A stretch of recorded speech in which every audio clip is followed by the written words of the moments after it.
Shalom, sahabat yang diberkati oleh Tuhan. Salam sehat selalu bagi kita semuanya. Marilah kita bersatu di dalam doa. Kasih karunia dan damai sejahtera dari Allah Bapa dan dari anaknya Tuhan Yesus Kristus kiranya menyertai kamu sekalian. Amin.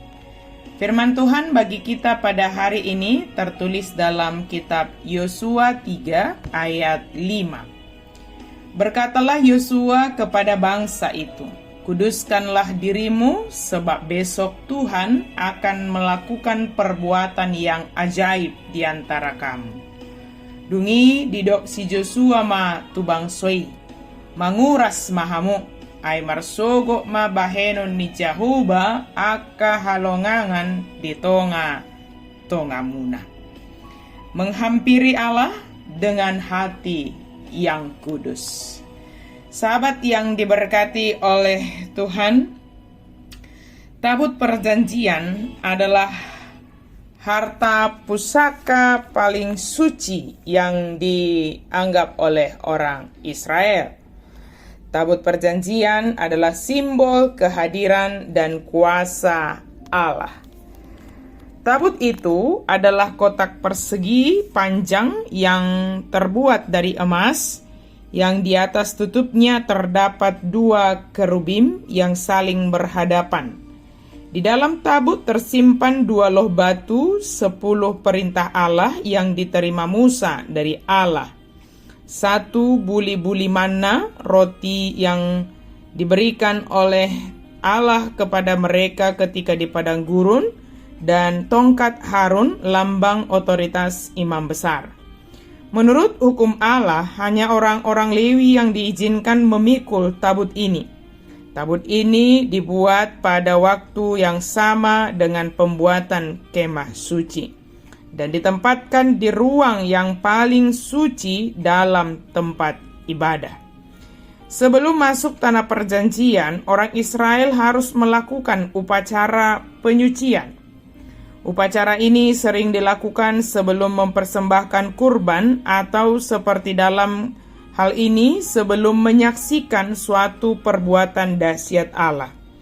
Hukum Allah menyatakan seseorang bisa menjadi najis karena banyak penyebabnya.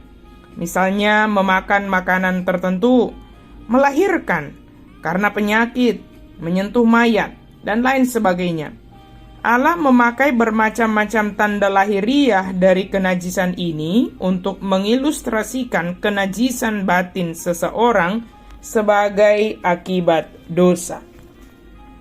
Upacara penyucian menggambarkan pentingnya menghampiri Allah dengan hati yang murni. Seperti orang-orang Israel, kita membutuhkan pengampunan Allah sebelum menghampiri Dia. Oleh karena itu, sahabat yang diberkati oleh Tuhan, firman Tuhan menyatakan kepada kita hari ini untuk kita menguduskan diri kita. Ketika kita menyadari ada banyak hal yang membuat kita menjadi najis, ada banyak hal yang membuat kita menjadi jatuh ke dalam dosa. Ketika kita menyadari perkataan-perkataan yang kita ucapkan yang mendukakan hati Tuhan, ketika kita menyadari apa yang kita lakukan mendukakan hati Tuhan, melakukan hal-hal yang tidak seturut dengan kehendak Tuhan, maka datanglah, minta ampunlah kepada Tuhan, menyesallah, dan bertobatlah. Ketika kita melakukan itu dan kita datang menghampiri Allah, ingatlah Dia akan menyatakan kuasanya bagi kita. Anugerah pengampunan dan pengudusannya kepada kita akan dikerjakan. Datanglah kepada Tuhan dengan hati yang kudus. Datanglah kepada Tuhan dengan hati yang murni.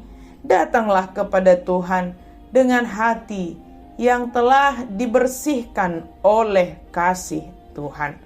Kiranya Tuhan menolong kita untuk boleh menguduskan diri kita. Kiranya Tuhan berkenan mengampuni setiap kesalahan kita. Dan ketika kita menerima anugerah pengampunan itu, Lihatlah perbuatan-perbuatan ajaib Tuhan yang Dia kerjakan di dalam kehidupan kita. Amin. Mari kita berdoa. Terima kasih Tuhan untuk firman-Mu. Kami sungguh bersyukur Tuhan, Engkaulah yang menguduskan kami. Engkaulah yang telah mengampuni dosa-dosa kami. Dan ketika kami menerima anugerah pengampunan itu, kami hidup di dalam pertobatan, hidup melakukan hal-hal yang seturut dengan kehendak Tuhan. Dan kami menyaksikan perbuatan ajaib Tuhan di dalam kehidupan kami. Apapun yang kami hadapi saat ini, ada perbuatan ajaib Tuhan di sana, dan Engkau selalu menguduskan hati kami.